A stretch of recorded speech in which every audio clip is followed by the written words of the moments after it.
Hello friends, अस्सलाम वालेकुम and welcome to the knowledge lectures. आज के इस लेक्चर में हम डिस्कस करेंगे डिटेल में बाबुल मंदिर स्ट्रेट के बारे में। आपने बाबुल मंदिर स्ट्रेट का नाम सुना होगा, ये बहुत ज़्यादा न्यूज़ में है हूथी रेबल्स और यमन की वजह से। हूथी रेबल्स क्या चाहते हैं, इजराइल की शिप्स को वो क्यों टारगेट कर रहे हैं, और बाबुल मंदिर स्ट्रेट और स्विस कनाल की आपस में क्या जो है वो एक कह सकते हैं कनेक्शन है, इन सब चीज़ों पर डिटेल में डिस्कशन होगी। सो स्टिक विद अस। वीडियो पर आने से पहले मेरी आप सबसे रिक्वेस्ट है कि do like, share and subscribe और ज़्यादा से ज़्यादा लोगों में हमारा ये लेक्चर पहुंचाए। Now let's get back to the lecture. Basically friends, Bab el Mandeb strait की अगर बात की जाए तो बाबुल मंदिर स्ट्रेट एक 50 किलोमीटर की जो है पानी का एक हिस्सा है जो एरिट्रिया, जिबूती और यमन को बाइफ्रिकेट करता है, और ये बाइफ्रिकेट करता है अरब पेनिनसुला को अफ्रीका से। बेसिकली बाबुल मंदिर स्ट्रेट का जो नाम है, वहाँ के लोकल जो वहाँ के बासी हैं वो इसे गेट ऑफ टीयर्स यानी कि आंसुओं का दरवाज़ा कहते हैं। जैसे कि आप जानते हैं, एक नैरो स्ट्रिप है, एक पतली सी जो है वो एक कह सकते हैं गलियारा की तरह एक पानी का हिस्सा है जो रेड सी को एग्जिट करता है अरेबियन सी तक। यानी जितनी भी ट्रेड होती है, जो शिप्स होती हैं, वो बाबुल मंदिर स्ट्रेट से ही होकर जाती हैं साउथ एशिया, और आगे जो है वो चाइना और जो बाकी जो है एशियन कंट्रीज हैं। बेसिकली बाबुल मंदिर स्ट्रेट जो है ये बहुत ज़्यादा इम्पोर्टेंस का हामी है आजकल ट्रेड के हवाले से। यूरोप में आप जानते हैं जितनी भी यूरोप ट्रेड करता है ऑयल या फिर गैस वगैरह, वो इन्हीं रस्तों से होके जाती है। और हूथीज़, आपने ये नाम सुना ही होगा, ये जो है वो बहुत ज़्यादा न्यूज़ में आजकल आ रहे हैं हूथीज़। बेसिकली हूथी रेबल्स की जहाँ तक बात है तो यमन में एक कबीला है हूथीज़ का, और ये बेसिकली जैदी जो है वो ट्राइब इनका है जो कि शुमाली यानी कि नॉर्दर्न यमन का एक पार्ट है। सादा एक नॉर्दर्न यमन में एक प्रोविंस है सादा। ये हूथीज़ ट्राइब बेसिकली वहीं पाया जाता था।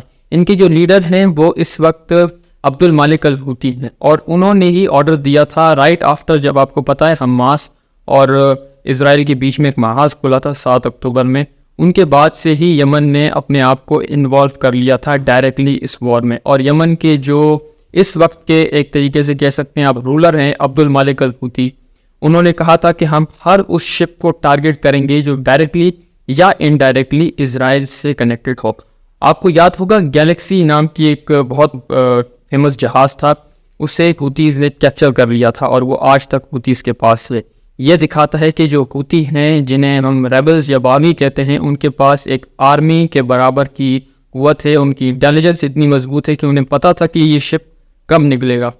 इसलिए बाबुल मंदिर स्ट्रेट की बहुत ज़्यादा इंपॉर्टेंस है यूरोपियन कंट्रीज़ के दौरान। फ्रेंड्स, स्विस कनाल की जहाँ तक बात है तो स्विस कनाल बहुत ज़्यादा इम्पॉर्टेंट है उन कंट्रीज़ के लिए जो अपनी ट्रेड करते हैं एशिया और साउथ एशियन कंट्री से, और बाबुल मंदिर स्ट्रेट के बगैर स्विस कनाल किसी काम की नहीं रहती। बेसिकली जो स्विस कनाल है वो 1859 में ब्रिटिश, फ्रेंच और जो इजिप्ट के लोकल ट्राइब्स से, उन सब की एक जॉइंट एफर्ट थी इसे बनाना। ये 193 लगभग किलोमीटर की एक स्ट्रिप है, यानी कि पानी का हिस्सा है, कनाल है, जो कि मेडिटेरियन सी को जोड़ती है रेड सी तक। आप जानते हैं कि वर्ल्ड वॉर 1 और 2 से पहले ब्रिटिश और फ्रेंच जो थे वो सुपर पावर्स थे, और इनकी कॉलोनीज होती थी अफ्रीका और हमारे यहाँ भी। आप जानते हैं सब कॉन्टिनेंट भी ब्रिटिश कॉलोनी के अंदर आता था, तो इन्हें अपनी ट्रूप्स की और जो इनकी सप्लाई लाइन थी उन्हें बरकरार रखना था। अब लेकिन अगर आप मेरा मैप पीछे देख सकते हैं तो मैप में एक साफ नज़र आ रहा है एक पुराना रूट जिसे ब्रिटिश और फ्रेंच फोर्सेज यूज़ करती थी एशिया तक आने के लिए। इन्हें पूरा अफ्रीका जो है वो आपको घूम कर आना पड़ता था। ये बहुत ज़्यादा कॉस्टली होता था। अगर आपको फॉर सपोज लंदन से आपको दिल्ली जाना है या लंदन से आपको कराची पोर्ट जाना है तो आपको तकरीबन पानी के रास्ते 3-3 महीने लग जाते थे, और बहुत ज़्यादा कॉस्टली होता था। आपके ट्रूप्स को सप्लाई चेन आपकी बरकरार रखनी होती थी। ब्रिटिश के जो यहाँ पर कॉलोनीज थी उनको मेंटेन करना पड़ता था। तो ब्रिटिशर्स, फ्रेंच और जो लोकल इजिप्ट के जो लोग थे, बेसिकली सरदारी निज़ाम था इजिप्ट में, उन्होंने ये सोचा कि क्यों ना हम एक कनाल बनाए जिसे स्विस कनाल का नाम दिया गया। तो फिर 1858 में इसकी जो तामीर थी वो शुरू हुई, और 1 साल बाद 1859 में ये कनाल कंप्लीट हो गई। और एक आर्टिफिशियल कनाल के तहत ब्रिटिश और फ्रेंच फोर्सेस को एक अल्टरनेट रूट मिल गया कि वो पूरा अफ्रीकन कॉन्टिनेंट न घूम के इस वो 193 किलोमीटर जो लंबी कनाल है उससे अपना सामान और अपने ट्रूप्स को एशिया मूव करे। और ये आज बहुत ज़्यादा इम्पोर्टेंट जो है वो है इजिप्ट के लिए ख़ास तौर पे, क्योंकि जैसा कि आप जानते हैं $7 बिलियन की इजिप्ट जो है वो टैक्स कलेक्शन करता है सिर्फ उन कार्गो शिप से जो यहाँ से मूव होती हैं। इसीलिए आप देख रहे हैं कि इजिप्ट बहुत ज़्यादा जो है वो इस हमास और इजराइल की जंग में इन्वॉल्व है।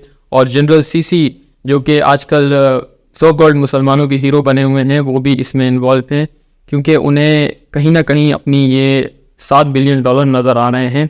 हो सकता है कहीं ना कहीं फ़लस्तीनियों का दर्द भी उनके दिल में हो, लेकिन जो बेसिक प्रॉब्लम है इजिप्ट को वो यही है कि अगर हूतीज़ बाबुल मंदिर स्ट्रेट को ब्लॉक कर देते हैं तो कोई भी शिप रेड सी से बाहर नहीं जा सकती।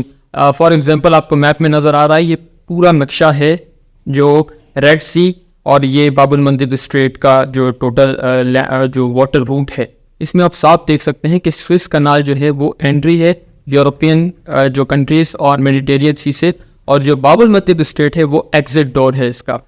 हूतीज़ ने इसी बाबुल मंदिर डोर को, जैसे गेट ऑफ टीयर्स भी कहते हैं वहाँ के लोग, को ब्लॉक कर रखा है, यानी कोई भी इजरायली ओन शिप यहाँ से नहीं गुजर सकती। इसका ये मतलब नहीं है कि हूती हर एक शिप पे हमला कर रहे हैं। इवन रशियन प्रेसिडेंट ने अभी जो है वो एक बयान उनकी मिनिस्ट्री ने जारी किया था, फॉरेन मिनिस्ट्री ने, कि हमारे जो शिप्स हैं उन्हें कोई प्रॉब्लम नहीं हो रही। और हूतीज़ ने भी कहा है कि हम किसी भी ऐसी शिप को जो इजराइल से लिंक नहीं होगी को हाथ भी नहीं लगाएंगे, हमारा प्रॉब्लम सिर्फ इजरायली लिंक और इजरायली शिप से है। तो यही चीज़ है जो कि इम्पोर्टेंस का हामिल है बाबुल मंदिर स्ट्रेट से, जो उसे इम्पोर्टेंट बनाती है स्विस कनाल के थ्रू। फ्रेंड्स, ये थी आज की हमारी वीडियो। अगर आपको हमारी वीडियो पसंद आई होगी तो लाइक कीजिए, शेयर कीजिए, और अगर नए हैं हमारे चैनल पर तो सब्सक्राइब कीजिए। और अगर आपको इसी तरह की इन्फॉर्मेटिव वीडियोस चाहिए तो do recommend us in the comment section. Thank you very much.